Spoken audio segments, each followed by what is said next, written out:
So, if you haven't figured out yet, I'm Tanya, who's been emailing you. And I just wanted to make a couple quick announcements, and then we'll do a welcome, and how's everybody doing this morning? How's everybody doing this morning? All right. I expect a lot of yelling when we recognize all the schools that are okay. So first on this slide and on the back of your agenda, you'll see the sponsors that have sponsored today. And I want to first of all just give them a round of applause because they allow all this to happen.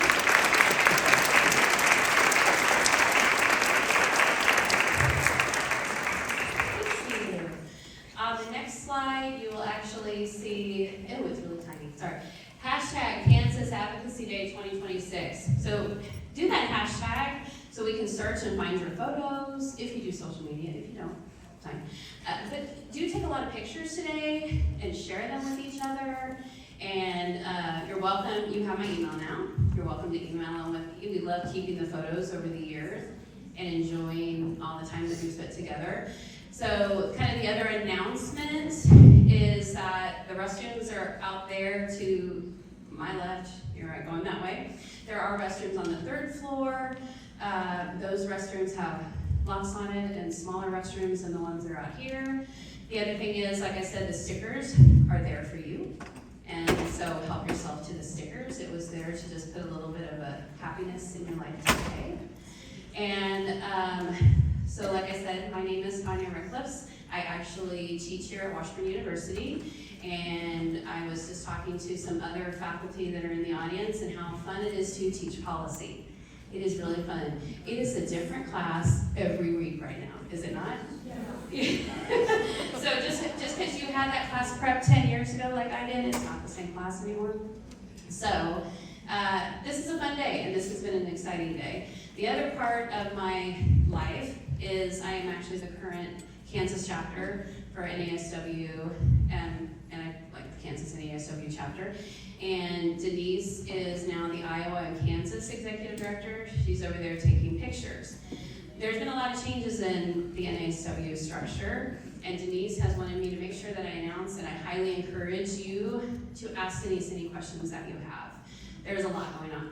And so we just kind of wanted to make sure that you could see her, have a chance to find her, ask her questions. She'll be here, she'll be at the steakhouse. And so you can ask any questions about that. You're welcome to come up and talk to me about NA's Kansas chapter and what we've been doing so far this year. I will definitely guarantee that it feels like I've been at the Capitol more than ever before. So we are still active. We are still doing things. So the other thing that I want to do really, really quick is anybody that was on the Kansas Council of Social Work Education Planning Committee that helped me plan this, would you please stand up?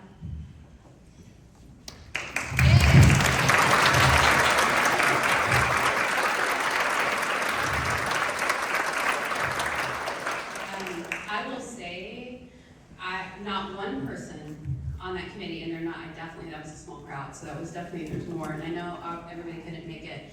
Not one person ever did not answer my phone or my email or my cry for help or any question. It's been amazing. And while we're doing that, I would also like to recognize the current members of the Kansas NASW chapter board who have helped plan this event as well. Some of them are walking. Alyssa's pretending I don't see her back there. But it's the planning committee and the board as well. Would you stand up? Levi is standing as well, already recording and doing some video for us.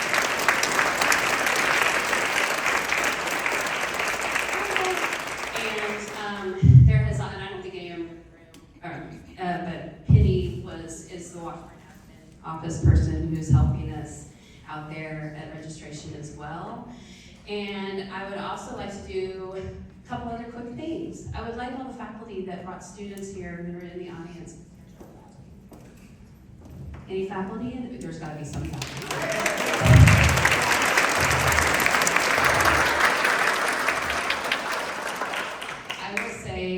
I have never, and I've gotten to meet a lot of faculty across the country doing different stuff. I think Kansas, and I think we have some Missouri people here, are the best. There's some amazing faculty, you're learning some amazing things, and again, bringing you all here and participating in this day is really super exciting, and I think we get as excited as you do, just saying. So the last group I want to stand up is you. You are the future of this profession. You are who we're watching, who we're looking for to be the chaos in the storm, but the storm when we need it. So I'd like you all to stand up.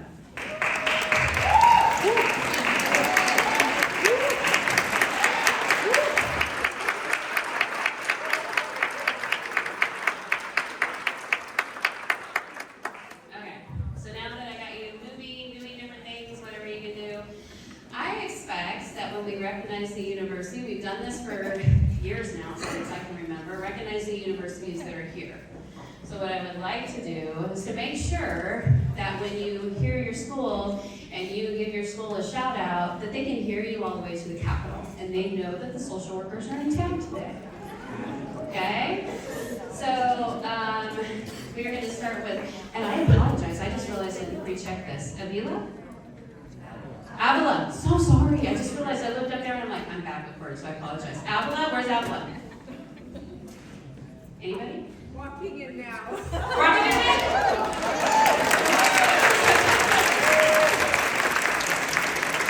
Oh, so Avila, we get all of us. Avila's in the house. Okay, that was perfect timing. We couldn't have planned that. Okay, Bethel? And I would like to recognize your faculty mentor, Jenny Chapel-Deckard, who, again, is one of the people on the planning committee not here, and I'd like to point it out because, again, she's one of those people who answered all my calls and all my calls. So, here you are. Okay, Fort Hays State.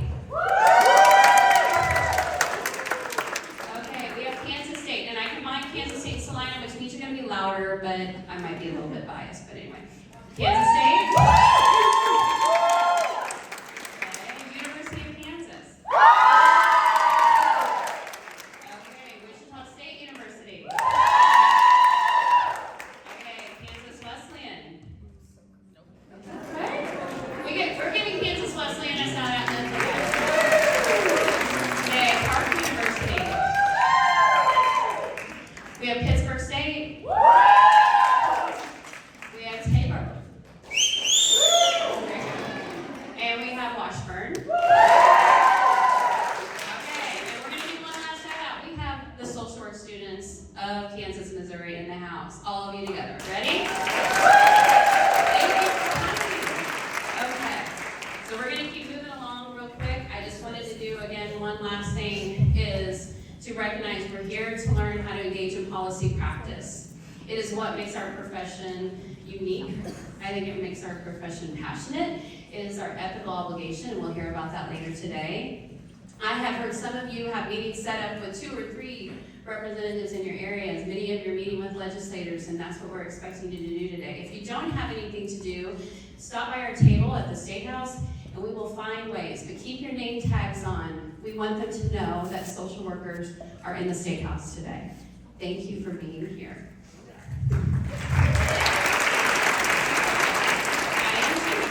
Before I move on, Carol's here? I haven't seen Carol yet, so I know a lot of people have had some nasty weather and some power outages. So if Carol's not here, we will be moving on to our panel that we have, and it's on the next slide that we're coming up. If, one more, there we go.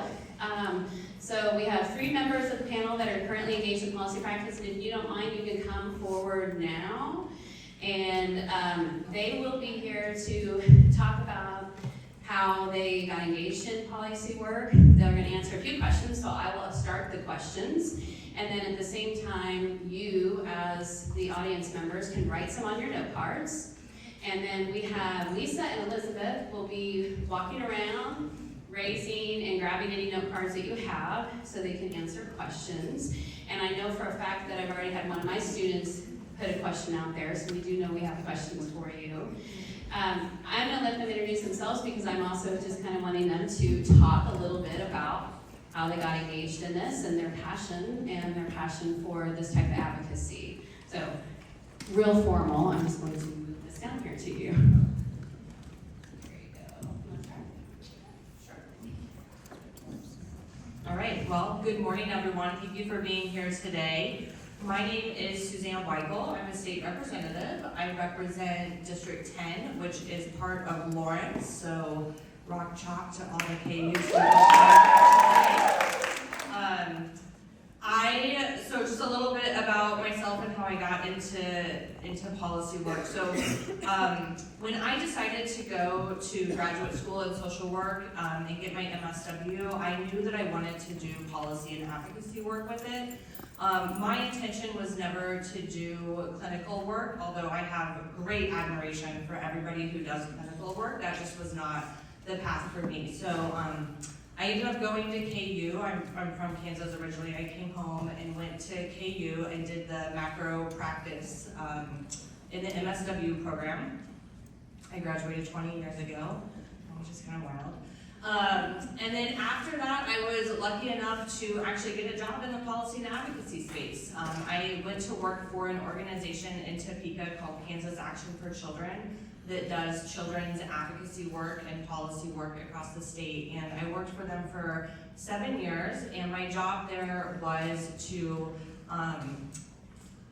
work on children's health policy specifically. And so we looked at all sorts of data about where children could be doing better health-wise, everything from health insurance to birth outcomes, and all of that. And my job was to help develop a policy agenda and take that to the State House every year and work with legislators to pass policy that would improve the lives of children and families in Kansas. And I did that work for 7 years.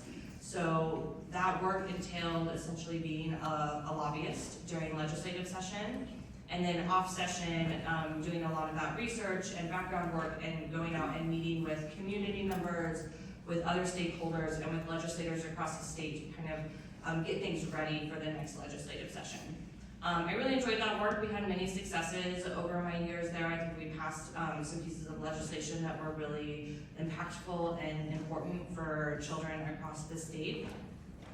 When I left that job, I transitioned to work for a national policy organization where I actually, I still work part-time for them because the legislative work is also part-time.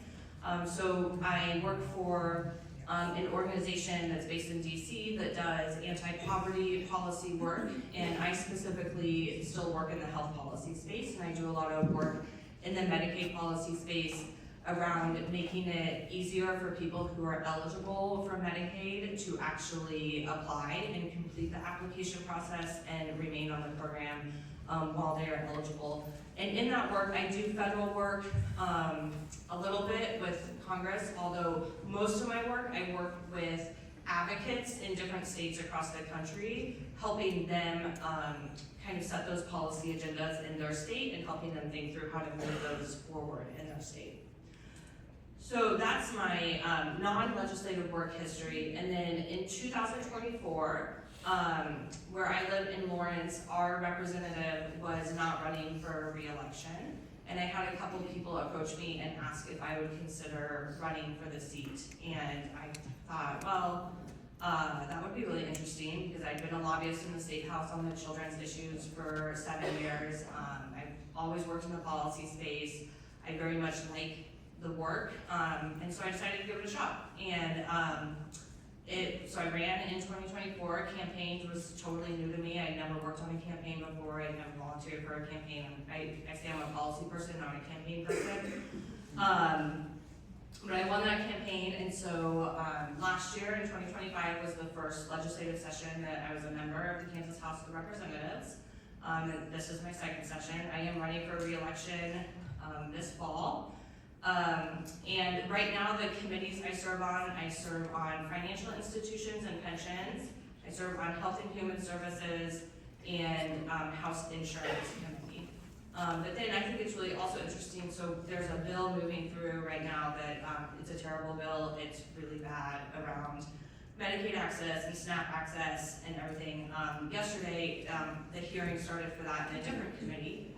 And this is one of those opportunities where, because of my policy knowledge from my career before I ran for office, I was able to swap out with one of my colleagues on that committee and sit on that committee and help bring some additional expertise and conversation to that committee. So It's things like that that I think are really important for social workers to be around. Like I think bring a very valuable perspective. I will mention I'm not the only elected social worker in my caucus. I am a member of the Democratic caucus. There are 2 other social workers in our caucus who could not be here today.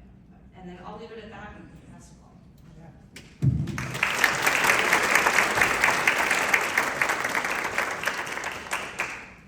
Okay, Laura Vanderhook is my name, and I've been a social worker for, I guess, close to 35 years.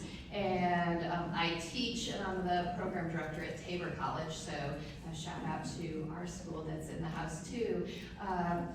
So I am not a politician, I'm an advocate, and an advocate for change. And so when some things started to go in some directions I didn't feel were really on par for helping people's voices that weren't being heard, I put my name out there for my local school board. So I've had 3 campaigns, and we can talk about those later, maybe, if you have some direct questions. But what's so important is being engaged with your community, because the local impact really is where we have the greatest on some of our most important needs. And so what's happening in our school districts has a direct impact on our local community. And it goes further than that. It comes up to Topeka, and it comes to the federal government. And so I'm in contact with our representatives here at the State House and at the federal level in my position at the local level, because we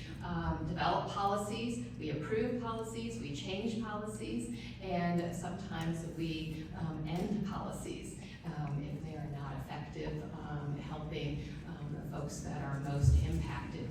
So if you go way back to why get involved, I had people ask me to get involved because of the various things I was already involved in my community, looking at juvenile justice issues, looking at human trafficking issues, looking at people who were being oppressed and marginalized. Those would be the terms that we would use. That's not the terms that people were saying to me. They were saying, we just don't know how to go through and navigate the process, but you do. And so that has been great fun. I'll tell you, I lost my first election by about 100 votes. And so I went back and then ran again and was the top vote getter, and not to be boastful in that, and then I won again. So I'm in my 2nd term.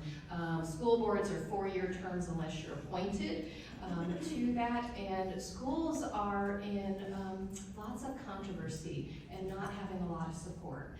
And if we aren't looking at how to best equip our teachers and our staff for producing a reliable, independent, folks that we want to stay in our community, then we're missing something there. And so I go in and I volunteer in my school every week in multiple schools, and so there's ways to give back and see how the policies are impacting the people that the policymakers decided to implement, and how that works. So that's what's exciting to me, to see the policies in practice, what's working. I can bring that back to the table and form my board. So school boards are a board of 7 in Kansas, and so you don't work alone. We have diverse perspective, which is beautiful to have. We don't always agree on everything, which is beautiful to have. But we can, at the end of the day, agree to support what's the best needs of students and staff in our community.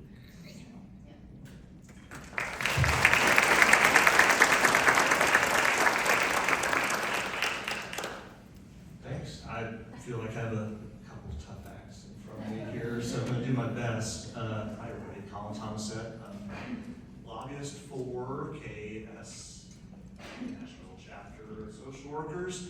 I am so excited to be here. I can't express enough how important it is that you all are here today. I really can't. And I'm extremely fortunate to represent social workers. I don't have a social work degree. However, I'm married to one, so I feel like I'm a little bit adopted in that regard. And she reminds me every day of social work things. So that's kind of my little entry point. But I'm really actually excited that Representative Michael went before me, because it reminded me that her professional background roughly matches mine, as we were in the State House at the same time, I'm very fortunate. I'm a contract lobbyist these days, so I have a number of clients, but I started out representing community mental health centers in the State House at about the same time as Representative Michael. So we spent a lot of time in a lot of rooms, frustrated by a lot of the same things. And so, and all I can say is that when it comes down to you all engaging at the State House, engaging with Representative Michael, engaging with other elected officials, being here in Topeka, having these meetings, making those connections is how you get that done. In the State House, it's a very in-person thing. Okay, I can't express that enough. Even phrases that we use in politics, like press the flesh. Okay, what does that mean? It is engaging. It's engaging with people on a personal level. These are things that you all do and will be doing professionally. How do you get somebody to engage with you? You have to understand what they are looking for. You have to want to get to know them. And while you might just be here for one day in the Capitol, and you might think, I'm going to have this meeting, and my goal is to make this representative or senator understand social work, or here's a piece of legislation, as Representative Michael mentioned, Senate Bill 363, bad bill by all accounts for anybody in the healthcare and social services fields. That being said, it can be a real challenge for you to do that. I'm fortunate, I'm in the State House every day. I have numerous opportunities. If I miss a representative or a senator on any given day, I will see them again, I promise, okay? But for you all, on a day like today, the biggest power that you have is making sure that the elected officials in the state know who you are, know what you do, and how important it is that social work has a voice and is there to help the citizens of Kansas. You all are going to be working for organizations after you graduate. These organizations might be in the child welfare world, mental health world, might be working for a health system, a hospital, et cetera, a school. These are all natural points of engagement with individuals that are going to need your help. And I think it's really important. We can have philosophical differences with our elected officials about controversial topics, DEI, abortion, right? You might feel differently than they do. And that is how life goes. But if you don't help them understand why you're doing what you're doing and how that might intersect with some of their beliefs, then it will be challenging, right? And so every time I go into a room for a meeting, and I have dozens of meetings every week, I'm constantly thinking about what might be important to this senator or this representative. And that's how I kind of focus on my engagement.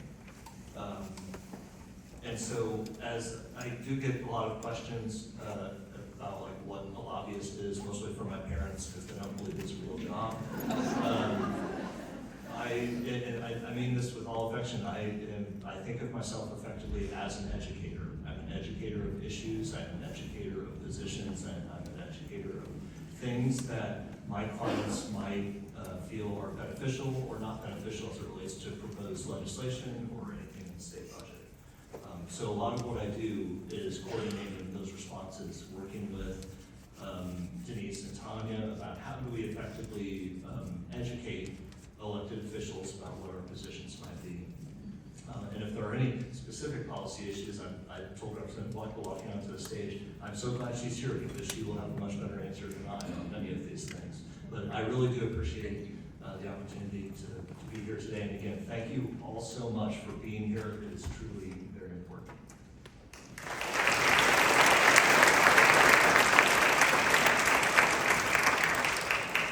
So I do have some questions to kick us off with, but I know you are, for the most part, I feel like I can email the three of them and ask them questions. And so this is your chance. Does anybody have any questions they want to start us off with?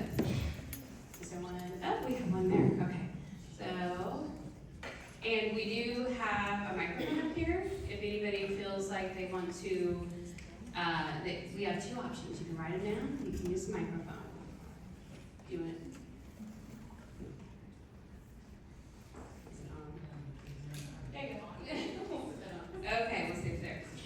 And again, are there there specific members of the majority party that are persuadable and open to discussion? Oh, you started us out with an easy one, thanks.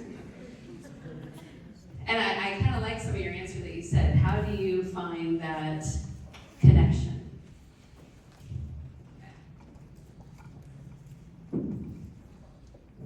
Does the lobbyist want to take this? So just to be clear, the question is about the majority party, which is not the party I'm in, and if people are open. The answer is yes. I mean, I think that here's the thing about what happens in the State House. The things that make the news, the really bad things, in my opinion, those are really divisive, and there's not a lot of compromise that goes on.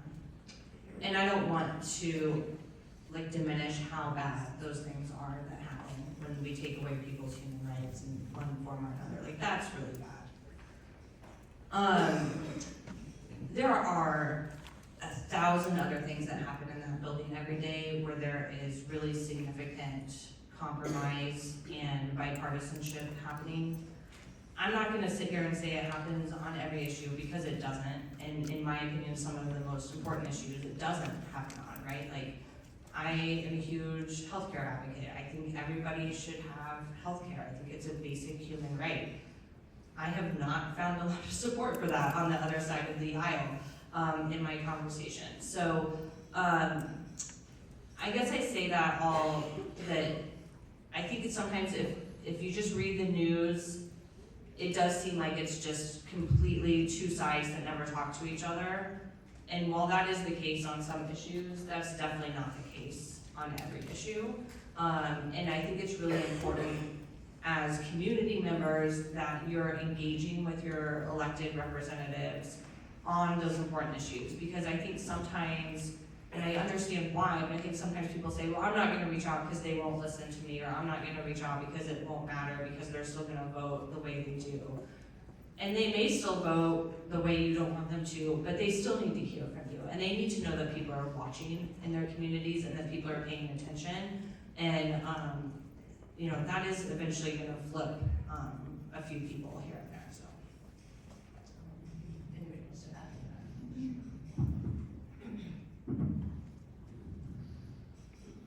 Short answer is yes. There's every single elected official in the building, majority or minority party, is a human, okay? They all have things they care about. They might be things that you don't quite care about. And that's okay, we're all different. I'm sure we could find a number of issues even in this room. And you might be able to go to a different table and say, I really care about, you name it. I really care about soccer. So, and you might find somebody who's like, I don't care about soccer, what's the World Cup? So, and that happens, and it just happens to be that when you're in the State House, we're not talking about soccer, although this year's a little different. We are talking about, could be an elected official is really into their church, or volunteering their time. They're all human, they all have levels of engagement in their communities, otherwise they wouldn't get elected. So the key thing is to always be mindful about when you're talking to somebody who you think might disagree with you on something. What's that Venn diagram overlap of where you can both agree? How you do anything is how you do everything, or it might be reversed. But the fact is that if you're not approaching them like you would approach a future client that you're working with, then don't be surprised if you don't find your messaging to be effective. So, are there particular ones? Sure. There's a number of elected officials in the majority party who I work with who are, say, focused on agriculture. They live in farming communities way out in western Kansas and live in towns and represent small towns, and it's very ag focused. But we've had issues in Kansas as an agricultural state that relate to farmer suicide, okay? And is that an area of overlap? And I've been able to talk with these elected officials who, again, their focus is on water, agriculture, fertilizer, things that, you didn't expect to hear this morning. But you can talk with them about like, well, the farmers are struggling, let's talk about that. So what resources could they need, and how do we bring down those barriers? I think you'd find a lot of heads nodding. So again, it's going back to where are you gonna find that overlap, how are you gonna make that connection? But don't be scared to just have a conversation about what you think might be valuable for them.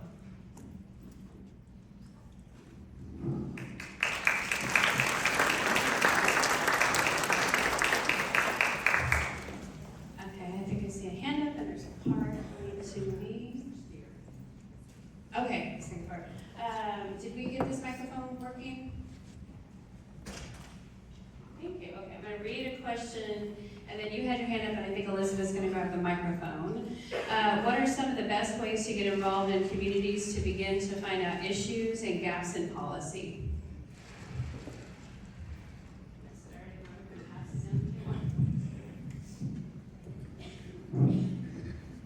Where I started was with the community issues that started to pop up that were concerning residents in my community, and got involved. And I remember one of the first things I did, this goes way back, and it was when childcare was not being funded, and my clients were impacted and lost funding, which meant they lost their ability to go to work. And we rallied the people together, our clients, our social workers, and we went to the county commission meeting and spoke. And guess what happened within days? All the money was reinstated. Now my clients and my colleagues' clients didn't get jobs right away back. However, they learned this opportunity of their voice. And it was incredibly powerful. That commission never took a backward step again. And so our voice there, I can think of other issues. The child care center closed in the community also, and then 200 slots were closed and parents were impacted. So I rallied community members together, the city mayor's office, the city commissioner, and we came together, and you know what the city said? We have land. That would have never happened if we didn't bring a group of people together to talk about the issues. So you name the topic that's going on, listen closely, be in those community meetings, be it at a church, a civic organization. I go to all my civic organization meetings. Get on their agenda and find out what's going on, have coffee, and listen in, lean into that, and be a part of that to come along and support your local community needs, because where they can then connect up here to the State House, there becomes this capacity building where we can partner.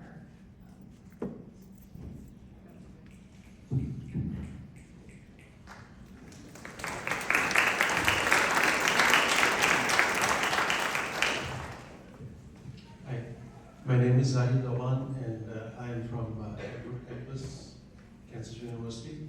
And my question is Susan and Colin both. It's a two-part question. One is that when it comes to bipartisan, where the interest of all the candidates is involved, why the party just not in favor of that and get those laws passed? I can give you an example. As a social worker, students, transparency and truth is very important for us. But there is a bill, truth bill, which is 2483, and it is about the transparency of the utility bills for Kansas residents. So that the companies should come up with the details, transparency, and its meaning was not getting held. And the other question, the same question is that to Colin, that when the politicians are impersonal, they are very honest and very straightforward. But when it comes to jackets of politician wearing, what challenge you feel, or what when they say something means exactly what they are saying.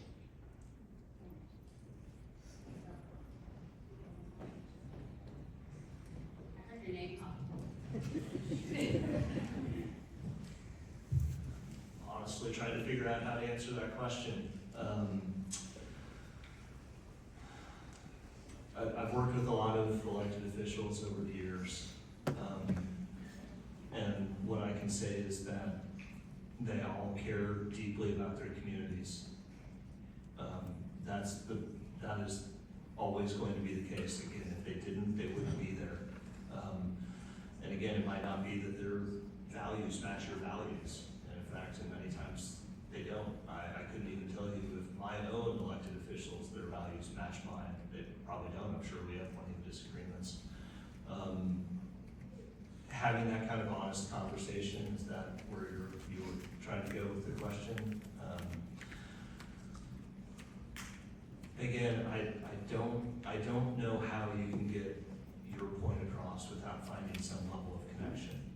And that's kind of what I go back to, which is why I don't know, I still feel like an adopted social worker sometimes. But I don't know how you go about having that conversation without having some relationship with them. It is no different than any other relationship that you'll have throughout your life. Who are you going to listen to? Is it somebody who is spending the time to understand you or not? And I think it comes down to that in this type of business as well. So I hope that answers your question, and Suzanne can clean it up for me.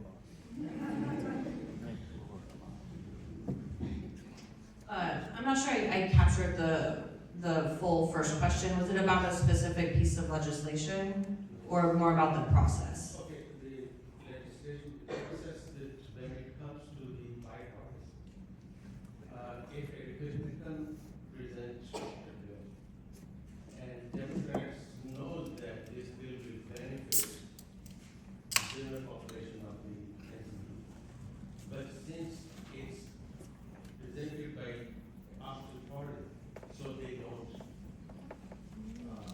operate. The bill I'm having exactly is 2483, which was presented by Republican Leo.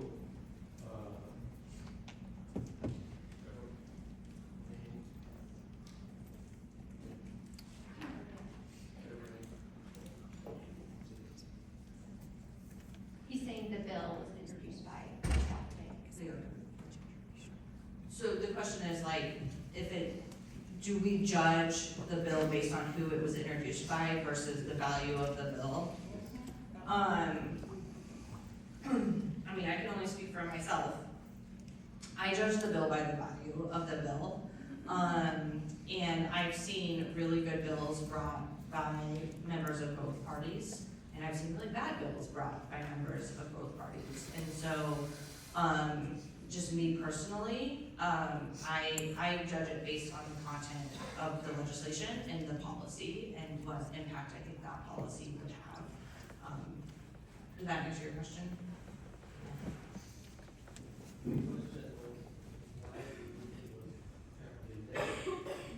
Oh, why there wasn't a hearing on the bill? Oh, that I can't answer. I don't have that kind of power in my building. Okay.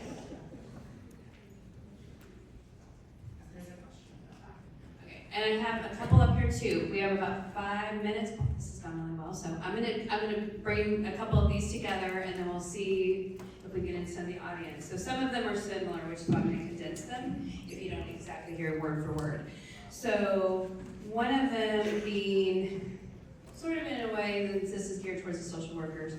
So how do you manage the frustration of bills that have passed that you know are hurting marginalized groups of people, and then how do you decide which bills to advocate for when you see multiple bills that you're concerned about? And it was specifically mentioned social workers and representatives.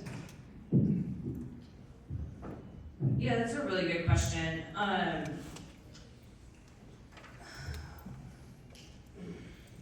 So I would say there's a few things that go into kind of my decision of which bills I'm going to be really vocal about or which bills I'm going to speak up about. One is my own ethics, and particularly my social work ethics. If I feel like a bill is doing harm, I'm going to speak up and I'm going to say that. I do hear a lot from my constituents about certain bills, and that certainly impacts how much I want to engage on a bill or be active on a bill as well. So I think, you know, there's this fine balance between, we have to fight the bad bills, right? Like there's no, like I could never justify not speaking out against some of the most terrible bills in the 2 years that I've been there. But at the same time, I hope we can get to a place where we have a more balanced legislature and we're not spending our time on these social issues that are meant to divide us and to hurt people, and that instead we can actually spend our time legislating on things that matter, like funding our public schools and making sure people have access to healthcare, including mental health care. So there's, you know, I will always speak up about the bills that I feel are terrible and, you know, are taking away people's rights, and I will always do that. At the same time, I'm gonna meet with some of those colleagues behind the scenes to try to build relationships on other bills and legislation so that maybe someday we can be in a different place. I hope that answered the question.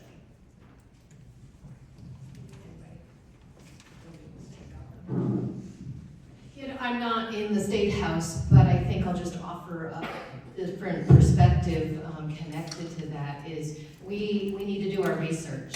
Understand what that bill includes and what it doesn't include, and then look at who created that, and reach out to them and talk about your talking points and what you would like to see happen.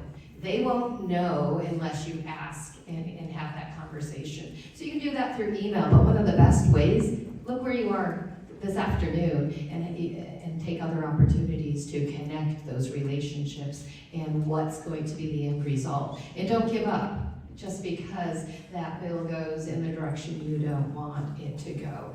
Keep informed and stay connected in the conversation because we're advocates.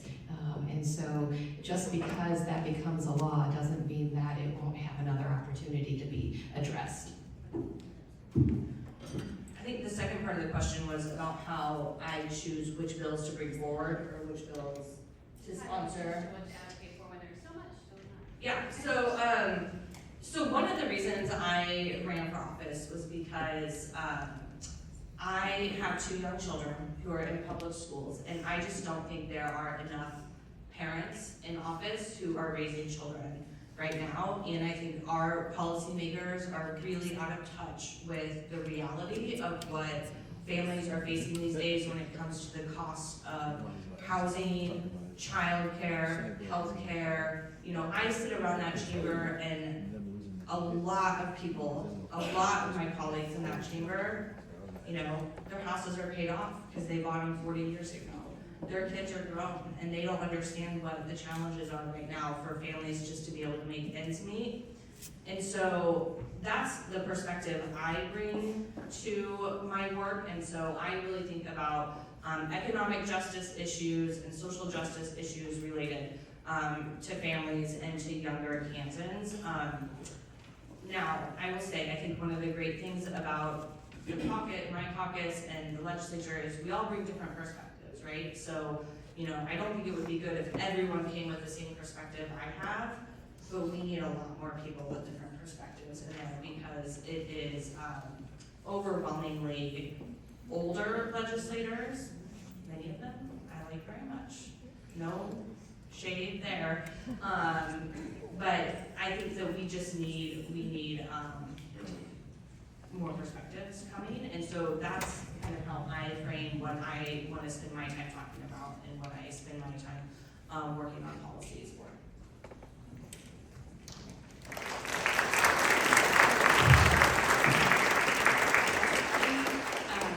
If it works, I will take one more question. I'm looking at our next speaker. This is great feedback, and I think I see one person standing out there already. This is great feedback, and please, at the end, there's going to be an evaluation. This is the first time we've done this style with Q&A. I think you like it. Okay, so let us know that feedback, and so we can make sure we have plenty of time for questions. So, do you have a microphone? Yes, thank you. Hi, my name is Tara Rausch. I have a question about who do I talk to about this certain policy? Women or parents in general lose their Medicaid when their children are removed from the home, with the exception of infants postpartum 1 year. How or who do I speak to remedy this terrible plight for those needing mental health and/or substance use services without the appropriate insurance to get those services so that the family can be reunited?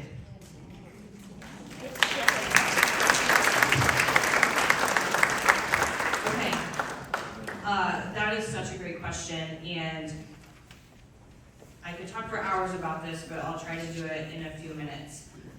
The short answer is talk to everybody you can, but particularly your specific representative and senator, and I'm happy to help you figure out who that is if you need that help. So the bottom line is that Kansas, as many of you probably know, is not a Medicaid expansion state. We have never adopted Medicaid expansion. That was included as part of the Affordable Care Act that was passed in 2010.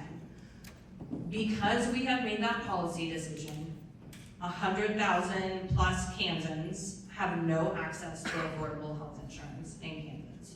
We cannot solve this problem without passing Medicaid expansion.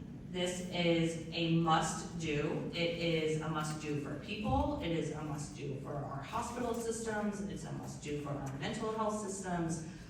And frankly, there is just a ton of ideological opposition because the Affordable Care Act is associated with President Obama, and people do not want to go down that road. We are one of 10 states that has not expanded Medicaid, and it is leaving our communities just without an enormous resource that they need. Last year, I offered Medicaid expansion on the House floor twice as amendments on different bills. Knowing that we didn't have the votes to do it, but we needed a vote. We needed to know where every person in that chamber stood, and we needed that for reasons that will come up this fall. I introduced a Medicaid expansion bill this year. It didn't get a hearing, it didn't get traction. I will never stop talking about this. This is like the hill I'm going to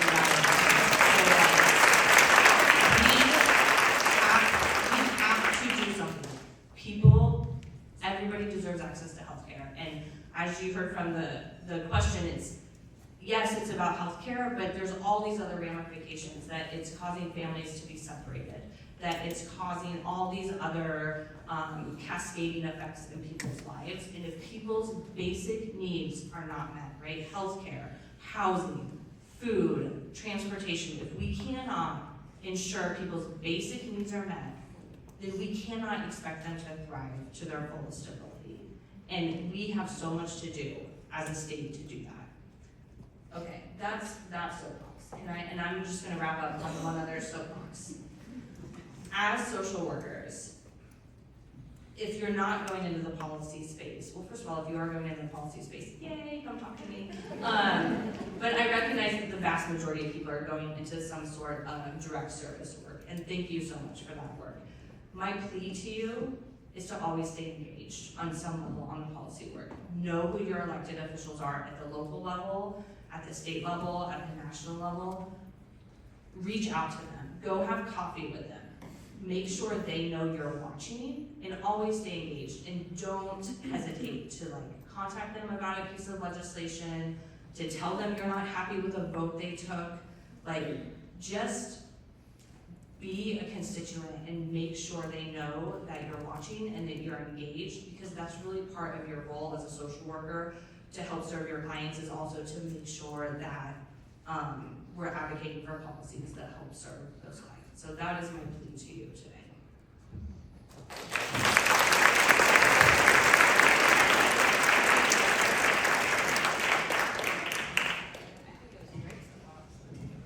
Okay, so I will let you know that if you had a question and you weren't able to get it answered, go ahead and write it down on your table, or hand it to me during the break, or email it to me. You all have my email now. And I will try to direct it to somebody that I know can answer. I do know that, as was mentioned, not all the representatives or social workers could make it today, and they were extremely disappointed, as you know.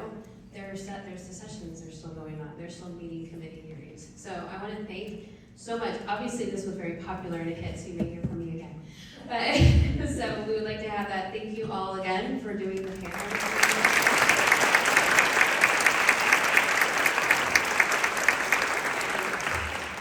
Like I said, you may be getting an email from me following up, so thank you. And I'd like to invite Melinda Lewis, the next speaker, to come up and get started. And we will actually be checking a PowerPoint thing really quick on your way up. Will that work?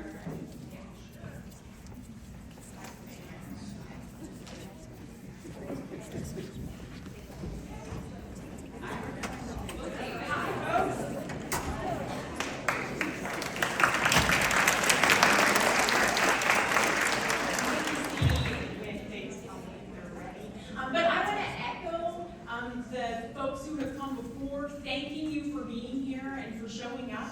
One of the lessons I've taken from my now almost 3 decades of doing advocacy is that sometimes, I think often, showing up is a large part of the battle. I reached across Suzanne, I think kind of nicely, but I wanted to grab this sticker which says keep showing up, because I really think that when we don't know really what we can do, what we should do, where we should go, it's never a bad idea to just get in to the conversations, to the struggles that are being waged. Are we ready? Yeah, we're good. Okay, awesome. I needed to check that I had removed the animation from the slide, so I have to tell somebody over there to advance it. And I didn't want to do that. So it's good that I had already second-guessed myself on that and not tried to get like trickier than would be warranted this morning. So it's great to see some familiar faces, former students, folks with whom I've had the opportunity to work before, and it is just as wonderful to see folks that I don't know, from schools where I don't have as much of a connection, or even people from my own school whose paths I haven't crossed. So that to me signals that today can be what I think it needs to be, a step toward forging closer relationships together so that we can do the work. That full stop, no apologies, I'm not going to pretend. It's hard out there. It's hard in the Capitol. You are experiencing in your organizations, I know, the fronts on which the resources that we need for the people we serve are being cut. People's identities themselves are being challenged. Our ability, the infrastructure that has helped us stay together as social workers in Kansas isn't what it used to be. There are so many places where we don't have what the people who we love to serve really need. I guess what I hope to say, and really I think my piece is mostly like, if you were inspired by that panel and you are already texting people to plan your own campaign to run for school board or state representative, or maybe deciding that you're going to tell your parents that you too are going to become a lobbyist, then that's a separate conversation. It sounds like Suzanne is excited to talk with you, and I'm sure that you can connect with Colin too. I think my piece is to help those of you for whom what the panel is doing might sound kind of distant still, understand and really see how advocacy is our work. It is social work, and your education is, good news, already equipping you to be successful in those spaces. So, having been convinced, I think, that's why you're here, that advocacy is part of what it means to be a social worker, my work comes in to help you see, like, how do you do that, and what are some tips? What is a tool that can help you do that starting today? I'll circle back to this, but I would say that for those of you who were thinking that today was going to be check advocacy off your list, I have some bad news. That's not true. It is an ongoing process. I think I have heard from students often, including on days like this each year, that for some folks it's actually kind of a stress reliever to know that yes, today is important, but it's not like the most important thing in the world. If some of those conversations that you're going to have this afternoon don't go as awesomely as you had hoped, the good news is it's only a step. So that's what we're going to talk about about advocacy and specifically legislative advocacy. Some places are going to echo some of the things I think that Colin said a bit, but from an explicitly social work perspective. I have been a licensed social worker now for going on, my licensure has been in effect for 24 years. I've got to renew it by June. So I'm coming at advocacy not just as a policy person, but as a committed licensed social worker. And I want to help you as social workers and intending social workers think about what advocacy could look like for you. Okay, we're ready. I don't know who over there it is that's gonna do it. Okay, awesome. Ooh, that's a little hard to see. It's kind of a little pale. I would say that truly, and I gave a presentation in Wichita, at Wichita State. I'm sure Wichita State is here somewhere. Just about 2 weeks ago. Were any of you there at the Power Conference? Okay. All right. I promise it's different content, but what is the same is what I promised there. That truly, there's just about nothing I enjoy more than being in conversation with social workers who want help doing advocacy from a social work perspective. I restocked my business cards in my purse so that I would be ready. If you want to talk about how you can equip yourself to have conversations this afternoon, or how you could think about your elevator speech. I'll show you a tool to create an elevator speech. If you want some help, you want to practice yours, I love that kind of thing, really. I've already gotten to talk to 5 people who reached out to me after I said that at Wichita State, one of whom I had a conversation with on the way home that afternoon. It takes a while to get back from Wichita. So I will tell you, I am excited to be here today, but also hope that this is a step in our ongoing collaboration, and I would be honored to partner with you. Okay, so my takeaway, if you're like getting a little antsy and you kind of need to use a restroom, or you're just like wishing there was a break right now, I'm going to give you this kind of what I hope everybody gets, and then those of you who are going to hang with me, we'll talk through those bullet points, and I'll show you this elevator speech. But really, it is this. I want you to see that yours is a voice that needs to be heard. I think you believe that. But 2, you already know most of what you need to know to do advocacy well. So those are the things I want you to be feeling as I'm talking through these steps, and that I want you to take away from our brief time here this morning. Okay, so yes, you should advocate. Yes, that's the why. Your social work why is your advocacy why, really, for all of the reasons that Suzanne in particular shared that impelled her to run for office, because of the people she cares about and the things she wants for those people. And I think that you know that the win is now, and there I hope, for me, kind of reassuring reminder is that these are not the first hard times. Social workers have been in struggles in many moments that were also short on the resources that we know people need, and long on the threats to people's human rights and their dignity. So we know that our profession, and that includes you, can do hard things. We just have to do it now. So what we're going to focus on today is how. First, and I know that Suzanne said this, you should communicate with your policymakers first, and that's all the time. Whether you know that they are not going to do what you want. I've got policymakers who I don't know that I have agreed with them on a single thing, or if they are always going to vote the way you want. And I have 2 who represent me that they vote the way I want every single time. They all need to hear from me. I communicate with, and you should communicate with those who are going to vote with you so that they can share with their colleagues that they are hearing from their constituents on these issues. And it doesn't have to fall all on them. And you should communicate with those who you are beginning to lose hope on what they will do, because you need to be a part of their day no matter what. You are essentially a part of their ecosystem, and they need to have your voice in their ear even as they are doing or not doing the opposite of what you would want. So really, I think that now more than ever, democracy is a practice, and it has to be defended. So that means figuring out who your policymakers are and making a commitment. If you have to write it on your planner every day or set your alarm on your phone, making it a commitment that they will hear from you and begin to know who you are, that you are an intending social worker and the issues that you care about. So when you communicate with your policymakers, what do you say?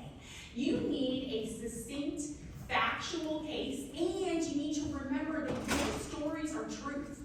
They are data too. You are not going to win this moment with a bunch of really good statistics. I'm not saying I'm anti-statistic, but we undervalue the lived truth that we spend time with in practice, and policymakers need to hear that too. They need to know what you know about the outcomes that we're seeing from the policies that we have in place, about what the needs are on the ground.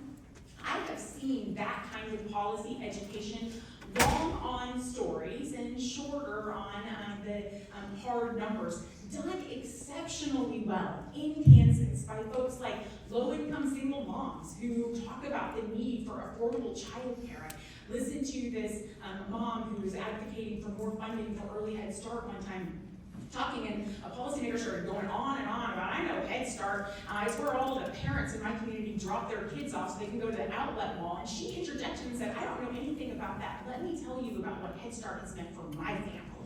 And I finished my associate degree when my oldest son was in Head Start. I'm finishing my bachelor's now. And I will graduate from that program the same day my kid finishes Head Start. And I'm not gonna lie and tell you that that policymaker said, oh my goodness, ma'am, I'm so sorry. But he also stopped yammering about the outlet mall and had to take her truth into consideration alongside whatever other story he was telling himself about that program and his community. Your stories can have that kind of an impact. Third, and I didn't hear anybody say this on the panel, so I think this is something I am bringing uniquely here. Hopefully it's valuable. You should have a specific ask. There should be something you are asking for when you're talking to your policymaker or any policymaker.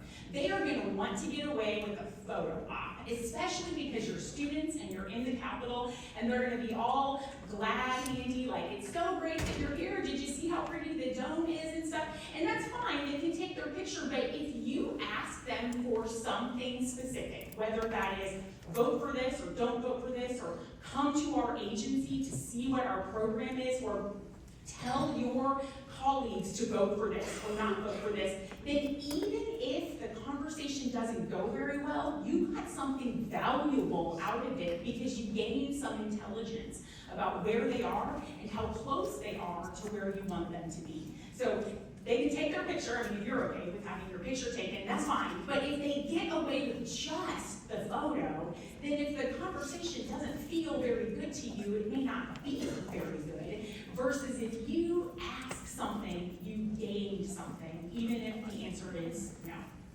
Fourth, and I said this a bit, you're going to prioritize, you're going to think about today as a step in the ongoing relationships that will be the foundation for any real change. I would say that my own kids, I've got 4 kids, as some of you may know, they're teenagers now, which actually makes it a bit harder for them. That now, if we're at a community service event or in the grocery store and I see a policymaker, they know that I'm not going to pass up that opportunity. My husband was in a TSA line with Senator Moran and texted me. I was like, bro, go over there. Like, we've got some stuff to say. So you want to see how your relationships can build, those connections can build on each other. I know that my teenagers, like, we're seriously still sending holiday cards to that state senator, and it's like, yeah. It is about the relationship, and the good news here, I think, is that social workers, you know this about yourself, it's probably why you decided to be a social worker. We're in the relationship business. So the more that you can tend to that relationship, the more that you can find ways to bridge to that common ground, like Suzanne was talking about. 5, equip yourself with the intelligence that you need to be your most effective advocate self. This is a lot how you answer the question someone asked about how can you work with folks who are on the other side of a political divide or of a given issue. You need to know more about them, what they care about, what they're involved in, how they see see an issue because it may not be how we see the issue. So the more that you can learn about who they are, even like you need to be able to recognize the bureaucrat from an agency that you're hoping to catch, so that if they walk past you as they come out of a restroom, you're there because you're showing up, and you're going to say your elevator speech to them in that little window of opportunity that you have. Finally, try to dial down the stress associated with your advocacy however you can. Some of that is going to be with your own self-regulation. You're going to make sure that you're taking good breaths and staying in touch with your body, but also take care of the logistics. Don't panic about where you're going to park or where exactly this hearing room is. And if you're the person who's got to do north, east, south, west so that you can remember which direction is where, and that's the way the Capitol is laid out, then you're going to be potentially coming into that advocacy interaction with some built up anxiety, and we can avoid that by being in relationship with folks who can help us know where we need to go and be set up for success.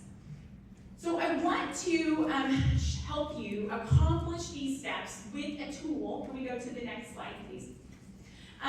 That I have seen people use to prepare for communicating the truths they want to bring to policymakers. It's an elevator speech template. The elevator speech gets its name, and I'm happy to share this with folks. Tanya has the whole slide deck, and so certainly I would welcome her sharing that with anybody who wants. I saw some folks taking pictures, and if you want a version that you can just edit and use for yourselves, I would, again, be truly delighted. It'll go into my gratitude practice at the end of the day if I have people who are saying that they want to use the elevator speech for their own advocacy. So be warned on that front, but I really do celebrate that. What an elevator speech can do for you, the idea comes from helping you have a frame to hold your message so that you can convey something important about your issue in just the time it takes to travel between floors in a building. I mean, it takes a little bit longer often in the Capitol, especially if you're on that really cool old-timey elevator, but you get the idea. It is that you are seldom going to get the length of time that you would want to have a policymaker walk alongside you and see the world the way that you have come to see it through the relationships you have with your clients. But that doesn't mean that you have to just kind of scramble around or try to talk super, super fast. I get it that I do. But talk super, super fast and you get this really long thing out, because mostly that's just going to stress somebody out and they're going to be trying to get away from you as quickly as they can. What you need to have is a tool that can help you say, what should we do? What will that action do? And what are the outcomes that we could expect from doing that? So this is really a container for getting whatever message you want to get out. And I have one that I have used. My research for a long time was around wealth inequality. I don't really take elevators too much. I like the stairs. But I have a speech that I can say really quickly that is an invitation to someone, policymaker, or yes, the checkout person at the grocery store, that we can have a conversation about a powerful policy intervention to reduce the corrosive effects of wealth inequality on children's educational trajectories. And it is something like this. We should create children's savings accounts for all Kansas kids, capitalized with $500 at birth, because research shows that a low or moderate income child with just $500 dedicated for their education in their name is 3 times more likely to go to college and 4 times more likely to graduate from college than the same low to moderate income kid without a college savings account. We can afford to do that for every child in Kansas, and if we want to make educational opportunity something that kids can really see and believe in, we can't afford not to.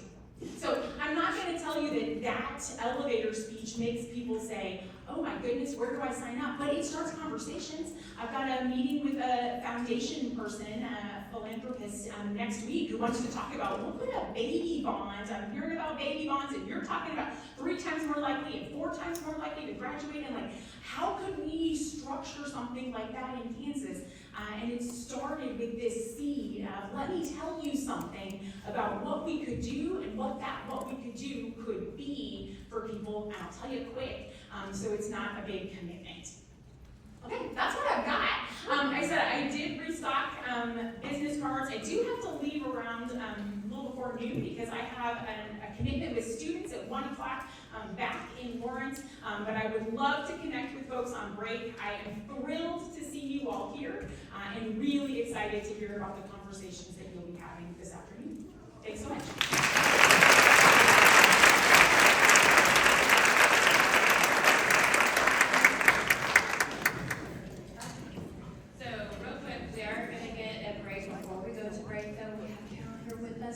And once you're done, everybody can break. But I would like, and I promise myself and Felicia being wrap-up speakers means we're still getting you out of here on time because I'm just going to adjust based on what everybody is saying. And so once you're done, go ahead and take a break. The break will be about 10 minutes.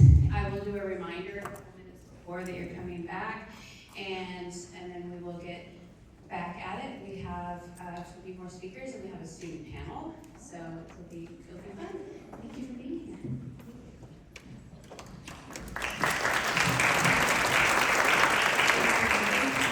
And thank you for hosting the 2026 Social Worker Advocacy Day here. My name is Ojo Manogichko Kwe Parasmakwenda Lucas. Hello, good morning. My name is Carol Cody Blackblood. I use my Indian name. It's Parasmakwenda. It's ThunderClan. I'm an enrolled citizen of the Kickapoo Tribe in Kansas and affiliate of the Prairie Band Potawatomi Nation. I opened this up with my spirit name because it applies to what I'm going to talk to you about today, which is about education and public education specifically. I did have a speech written out last night, but it just kind of went by the wayside last night because I was watching, I've been following the Core Civic Detention Center goings on in Leavenworth. And for some people who don't know, this is not taught in public schools, especially Kansas schools, because I attended K through 12. But Leavenworth used to be called Kickapoo City long before it was called Fort Leavenworth. That's where many of our Kickapoo people were placed. And once upon a time, our Kickapoo reservation spanned 1,200 square miles. And in that space was included Leavenworth. And if you get a chance to go to the Kansas Historical Society, there's a cannon there that is facing towards Missouri because we are a proud state. We fought against slavery. And there's a saying that says, no one is illegal on stolen lands built by stolen hands. So I encourage everyone to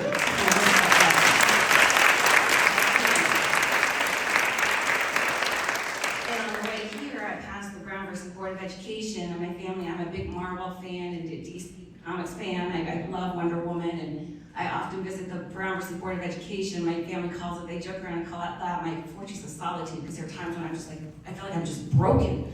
So I will say, you know what, I'm gonna go to the Brown versus Board of Education. I'm gonna spend some time there, and I kind of walk around, and my husband says, he thinks that's so twisty, but that's what I like to do in my downtime. That, and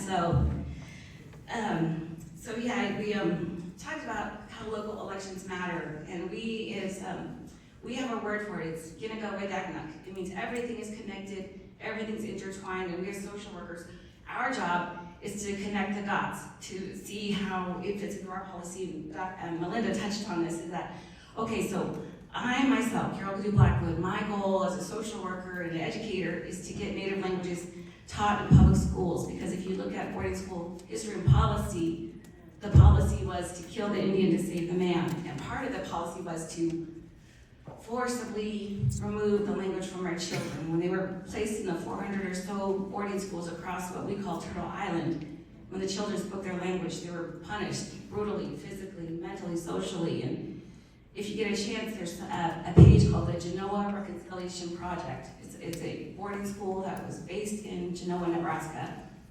And there's a list of 177 people that attended that school that are found. 3 of my 4 grandparents are on that list. And so I went back, and the work that I do is hard. It's difficult to go back and read boarding school history and policies. But some of the papers that I've come across, children had sewing needles put through their tongues.